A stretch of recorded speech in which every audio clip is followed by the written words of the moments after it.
UN General Assembly has adopted a global declaration on migrants and refugees. Leaders from 193 countries adopted the historic document to save the lives of millions of refugees around the globe. Now, under the declaration, the countries have agreed to spend the next 2 years negotiating global impacts on refugees, the safe and orderly conduct, as well as regular migration policies.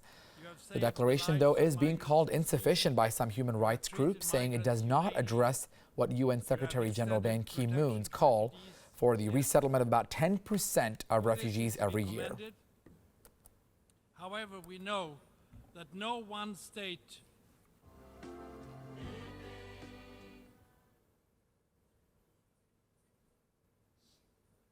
All right, now we're going to take a live look at what U.S. President Barack Obama is talking about his final address at the UN Assembly. Let's listen into what he has to say.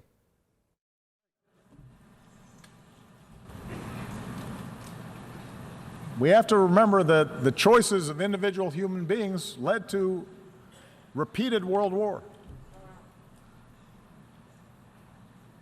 But we also have to remember that the choices of individual human beings created a United Nations so that a war like that would never happen again.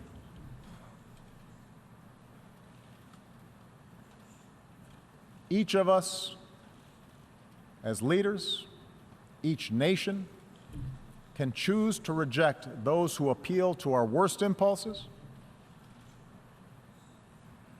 and embrace those who appeal to our best. For we have shown that we can choose a better history. Sitting in a prison cell, a young Martin Luther King Jr. wrote that human progress never rolls on the wheels of inevitability. It comes through the tireless efforts of men willing to be co-workers with God.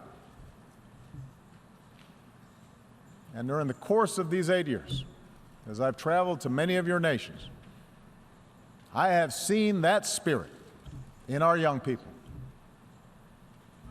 who are more educated and more tolerant and more inclusive and more diverse and more creative than our generation, who are more empathetic and compassionate towards their fellow human beings than previous generations. And yes, some of that comes with the idealism of youth, but it also comes with young people's access to information about other peoples and places. An understanding unique in human history, that their future is bound with the fates of other human beings on the other side of the world. I think of the thousands of healthcare workers from around the world who volunteered to fight Ebola. I remember the young entrepreneurs I met who are now starting new businesses in Cuba. The parliamentarians who used to be, just a few years ago, political prisoners in Myanmar. I think of the girls who have braved taunts or violence just to go to school in Afghanistan. And the university students who started programs online to reject the extremism of organizations like ISIL. I draw strength from the young Americans, entrepreneurs, activists, soldiers, new citizens who are remaking our nation once again, who are unconstrained by old habits and old conventions and unencumbered by what is, but are instead ready to seize what ought to be.